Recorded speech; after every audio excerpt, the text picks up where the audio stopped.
Ya semakin itu tua SOP-nya mungkin di semakin sana. semakin Kalau saya lihat, diketatin. ya kalau saya bukan diketahui, mungkin memang SOP dan peraturannya seperti itu di sana itu. Ya kalau saya lihat di infonya dari ibu yang humasnya itu kan seperti itu. Ya oke nih seperti itu, mosok nggak buat saya fleksibel. Kalau ini yatim piatu nggak punya saudara, kemudian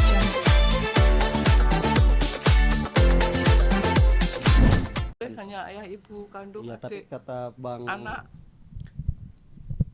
walaupun nggak kandung, tapi iya, soalnya kan Amar udah nggak punya siapa-siapa. Ibu mungkin izin kita mau tanya itu terkait Ya, dengan gini. ya akhirnya Bang Amarson ini Ya, doa dari keluarga juga keputusan akhirnya dikabulkan untuk Amar nanti ya, dihadirkan secara offline di persidangan. ya. Dan dari pihak keluarga reaksinya seperti apa sih, Bu? Ya itu terima kasih ya tentu saja ya. Ada suatu upaya yang memang diperhatikan sekali oleh Ibu Hakim saat sidang tanggal 18 lalu ya. Tanggal 13 hari Kamis yang lalu lah. Iya. Yang sebelumnya, Kamis sebelumnya kan sidang kan tidak diadakan gitu ya. Karena hakim minta supaya Amar dan yang lainnya itu bisa hadir. Namun Pak John menolak kalau tidak bisa dihadirkan karena kan ada yang harus disampaikan secara lisan dari Amar sendiri, walaupun Amar ada beberapa sudah cerita dengan saya, namun saya tidak punya hak untuk bisa menyampaikan kepada siapapun gitu kan, termasuk pada media, biar nanti Amar sendiri yang sebenarnya nanti terjadi gitu ya di dalam rutan pada saat itu. Ini kan kasusnya kasus rutan itu kasus yang katakanlah keempat, yang kemudian dibilang selalu high risk itu saya juga nggak paham sekali gitu ya. Saya udah berkali-kali kalau misalnya kasus yang ketiga itu kan dia udah jelas keputusannya adalah ingkrah, penyalahgunaan narkotika. Jadi kan rehabilitasi, tetapi selama ada di lapas itu kan nggak ada dia direhabilitasi. Dan saya sedang mengupayakan ketika sudah hampir kejadian itu saya juga tidak bisa menghubungi Amar karena kan di Selti. Kemudian juga handphonenya Pak John itu hilang atau bagaimana.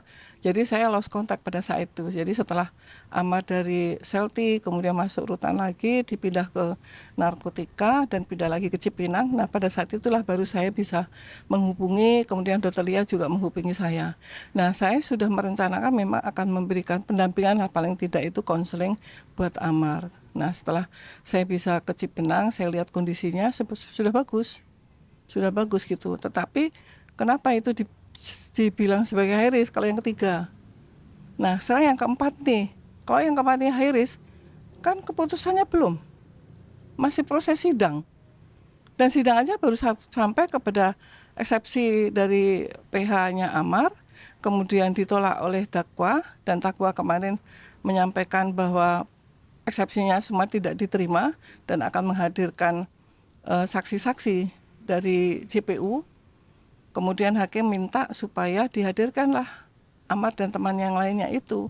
Tetapi yang Kamis yang 2 minggu lalu itu tidak bisa dihadirkan dan hakim tetap minta dihadirkan.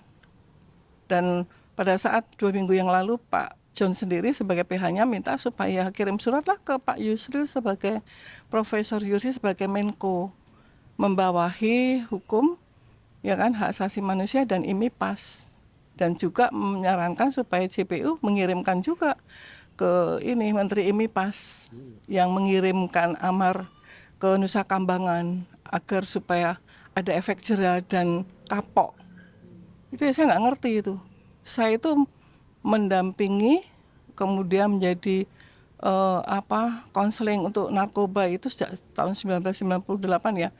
Bukan hal yang baru dan itu sudah banyak yang tahu, dan saya sudah mendapat penghargaan sebagai perempuan satu-satunya di dalam Hari Anti Narkotika Internasional. Jadi saya sebagai dosen, sebagai peneliti, akademisi, penggiat dan penggerak lengkap itu. Jadi nggak akan mungkin itu kalau penyalahgunaan narkotika itu mau supaya kapok dikirim Nusa Kambangan, tidak ada di sana dibina, oke. Tetapi tidak direhab. Pemulihan fungsi saraf-saraf otaknya itu tidak dipulihkan, nggak akan sembuh. Gitu. Artinya itu juga menjadi pertanyaan publik ya, Bu ya, dan Iya, nanti akan dikemukakan oleh Amar secara langsung nanti Iya. di persidangan, Iya. secara lisan ya Bu. Iya. Oke Bu, tapi akhirnya yang sebelumnya Hmm.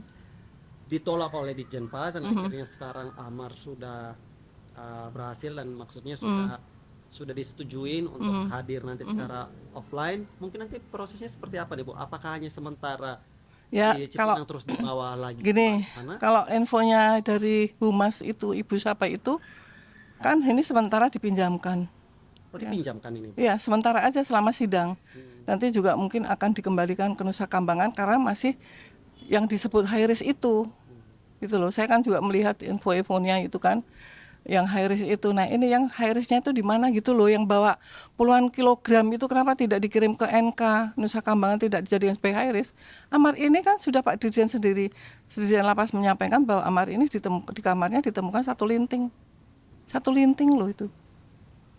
Kemudian dakwaannya itu dan yang sudah punya barangnya yang menaruh di tempat kamar yang didakwakan itu kan sudah, yang namanya Andre itu kan sudah mengakui bahwa itu barangnya.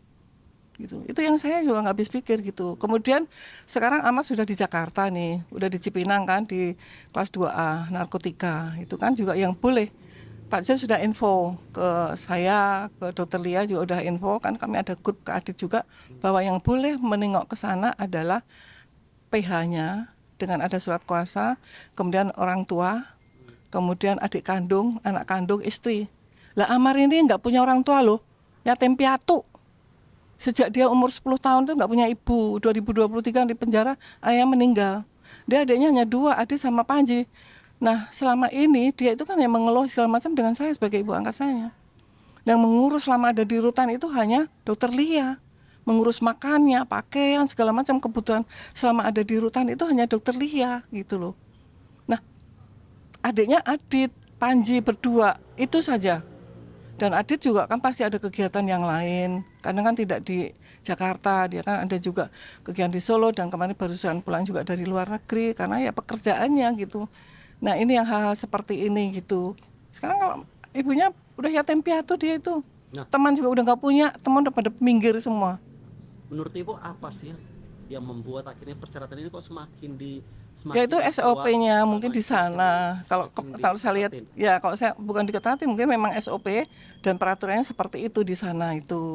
Ya kalau saya lihat di infonya dari ibu yang humasnya itu kan seperti itu. Ya oke nih seperti itu, mosok nggak buat fleksibel. Kalau ini yatim piatu nggak punya saudara, dia uaknya yang dulu ngurus Amar itu juga kan keberadaan di Depok dan dia juga nggak bisa ini kan datang dan nggak, yang selama ini yang ngurus pokoknya dia itu mau dibawa ke NK waktu itu, kemudian ada yang petugas yang masuk mendatangi Amar yang kamu akan dibawa ke NA, kamu nggak boleh keluar selama ada di Cipinang, itu dia ngeluhnya dengan saya gitu. Problematik ininya dia, saya lihat ada kecemasan, ada apa-apanya itu ngeluh dengan saya, nggak ada orang lain. Artinya sebagai ibu angkat, tentunya ibu berharap untuk Bisa dapat sefleksibel mungkin ya, bisa mempertemukan. ya. Apa usaha apa yang akan ibu lakukan bersama dokter? Ya nanti melalui Pak John untuk disampaikanlah nanti ke pihak di lapas gitu ya, kepada pimpinan kepala lapas atau kepada siapalah yang bisa memutuskan itu, mungkin bisa dimintakan lah gitu ya, mungkin bersurat atau bagaimana. Karena kan ada beberapa yang terkait dengan kondisi kesehatan Amar, ini saya perlu mendampingi dia. Dia itu kan mentalnya ini sekarang mental dia itu dengan berbagai informasi high risk segala macam itu mentalnya sudah jatuh loh dia, nggak cuma Amar, adiknya Adit itu juga semua itu ya, Panji pun juga kasihan gitu. Wak-wak yang dulu ngurus ketika ibunya meninggal itu juga kalau misalnya datang ke sidang kan hanya bisa nangis. Dia kan perlu untuk menyampaikannya gitu, maka ketika sidang pertama itu yang saya hadir itu kenapa saya juga nggak kuat untuk melihat kondisi Amar ketika dia manggil ibu gitu. Itu saya sebagai, aduh maaf ya kalau cerita ini ya, saya jadi sedih gitu loh. Karena dia itu selama ini ya hanya cerita dengan saya, dengan Dokter Lia aja yang selama ini memperhatikan dan yang mengerti gitu loh. Orang lain nggak ada gitu. Nah anaknya sendiri kandung kan masih bayi, masih anak-anak balita yang nggak perlu untuk tahu hal-hal seperti ini gitu loh. Ini yang harus menjadi perhatian gitu loh. Akhirnya di seperti ini nih, maksudnya peluang ibu untuk bertemu Amar nih kecil. Iya, Nah, ya memang selama ada di lapas kan kalau misalnya mengatakan karena tidak ada batasan untuk komunikasi, bukti faktanya. Saya selama Amar di lapas hampir di Nusa Kambangan 2 bulan itu saya tidak bisa telepon dengan Amar. Saya sendiri tidak bisa, begitu juga Telia, dan hanya bisa komunikasi melalui Zoom pada saat selesai sidang. Dan itu terima kasih sekali kebaikan dari Ibu Hakim. Saya yakin Bu Hakim itu walaupun dengan segala macam pasal-pasal segala macam, tapi hatinya itu masih ada. Jadi masih ada asas kemanusiaan dari Bu Hakim untuk bisa memberikan waktu, dan saat itu pun juga masa nggak bisa sih dikasih 10 menit aja, 10 menit kita rame-rame gitu.